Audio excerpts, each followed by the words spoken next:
How you doing, YouTube? Matt with Massive Beer Reviews, back to get another review. A little bit of Pilsner Ale time in the form of Two Oceans Brewing. It is their Switch Pilsner Ale. Now, first things first, most people out there are like, dude, Pilsner's not an ale. Well, sometimes it is. Dan from Two Oceans actually reached out to me not too long ago. He said, hey man, they do reviews. Love to send you some beer. And it's a Panama-based brewery, so I was super excited to give it a whirl. And he's like, yeah, we're going to send you 2 beers. One of them is this beer, but what they did was they did like kind of a Pilsner base, but with an ale yeast. So it's, you know, Pilsner, but with an ale yeast kind of thing. So it's not a lager, yada, yada, yada. Who cares? As long as it tastes good, right? But yeah, he sent this off and a couple other offerings from down Atlanta way, because even though this is a Panamanian brewery, he actually kind of flies in and out, or based out of Atlanta. So that was a nice little kind of easy little thing. I was like, at first, I'm like, oh, you're going to send me beer from Panama? That's going to be a lot of money. But anyway, yeah, let's give it a whirl. As far as what it says on the bottle, it says Switch Pilsner Ale, Two Oceans Brewing Company. 100% Elaboradora in Panama por Central Brewery Company. Dun, dun, dun, dun, dun. Ingredients: agua, malt. I don't know what that says. Anyway, 5% alcohol by volume.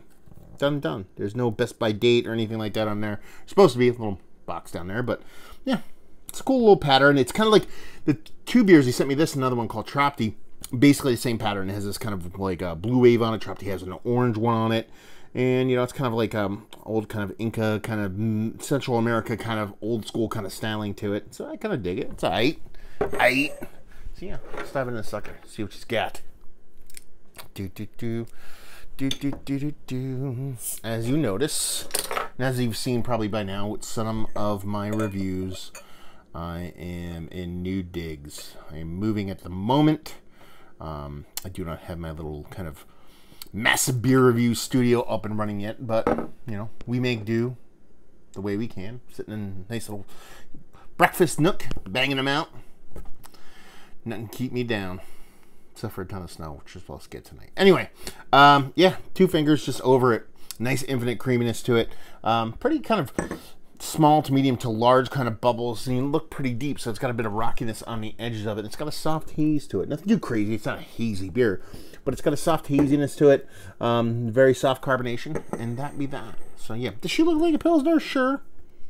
Maybe a little bit hazier than your typical Pilsner, but maybe your typical traditional Pilsner, I should say. A lot of these new school Pilsners just look like big, huge haze bombs. Anyway, see if we can get a nose on her. Yeah, I mean, honestly, it's on the nose. I mean, you're getting like a nice kind of sweet kind of Pilsner malt from it. You're not getting that kind of lagering yeast. You're getting just more of an ale-based yeast, maybe a little bit of kind of soft fruitiness from the yeast itself. Maybe it's a hop thing too, if they're going non-traditional with it and going out somewhere outside of that kind of traditional Sazi kind of European style hop. A soft, generic kind of fruitiness to it. Bit of Pilsner malt. It smells quite nice, actually. It smells like a tiny little pale ale, basically. Let's dive in, see what she's got. Cheers.